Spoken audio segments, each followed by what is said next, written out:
இந்தியாவின் இமயமலையில் பனிச்சிகரங்கள் சூழ்ந்த பள்ளத்தாக்கின் நடுவில் ஒரு சிறிய பனிக்கட்டி ஏரி இருக்கிறது.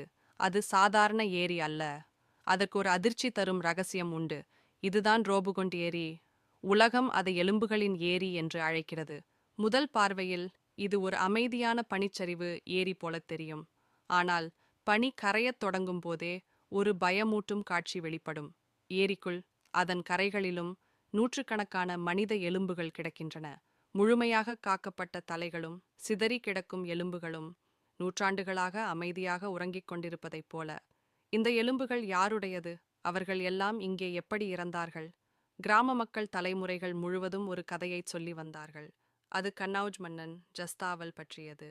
அவர் கர்ப்பிணியான ராணி, வேலைக்காரர்கள், படைவீரர்கள், கூடவே ஆடல் பாடல் செய்யும் கலைஞர்களுடன் நந்தாதேவி ஆலயத்திற்கு யாத்திரை புறப்பட்டார்.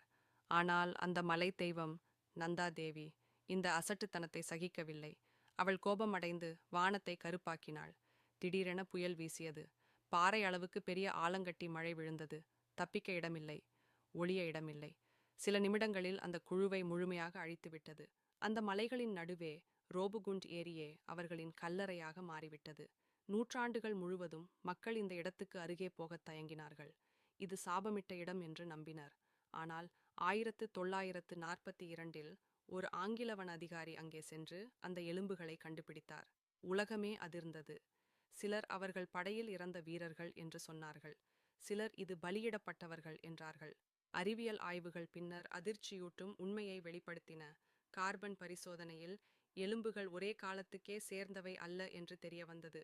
சில எலும்புகள் கிபி 9ஆம் நூற்றாண்டைச் சேர்ந்தவை, சில எலும்புகள் 19ஆம் நூற்றாண்டைச் சேர்ந்தவை. மேலும் அதிசயமாக அந்த மக்கள் அனைவரும் ஒரே சமூகத்தினரல்ல. சிலர் இமயமலை கிராமங்களைச் சேர்ந்தவர்கள். ஆனால் சிலர் உயரமாகவும் வெளிரிய தோற்றத்துடனும் இருந்தார்கள்.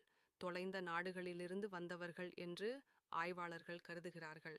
ஆனால் இன்னும் வியப்பூட்டியது என்ன தெரியுமா? பெரும்பாலான எலும்புகளில் வட்டமாகப்பட்ட காயங்கள் இருந்தன.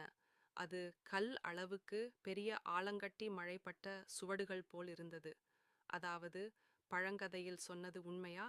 ஆலங்கட்டி மழையே அந்த நூற்றுக்கணக்கான மக்களின் உயிரை பறித்ததா? இன்று கூட ரோபுகுண்ட் ஏரி அதன் ரகசியங்களை காக்கிறது. அதற்கு செல்லும் பயணம் கடினமானது. ஆனால் அங்கே சென்றவர்கள் அனைவரும் அது அழகும் அச்சமும் கலந்த இடம் என்று சொல்கிறார்கள். ஏரிக்கரையில் நின்றால் பனியால் மூடப்பட்ட திரிசூல் சிகரம் உன்னை கண்காணிப்பது போல தோன்றும். இது இயற்கையின் பேரழிவுதானா? அல்லது இன்னும் அந்த தெய்வத்தின் சாபமா?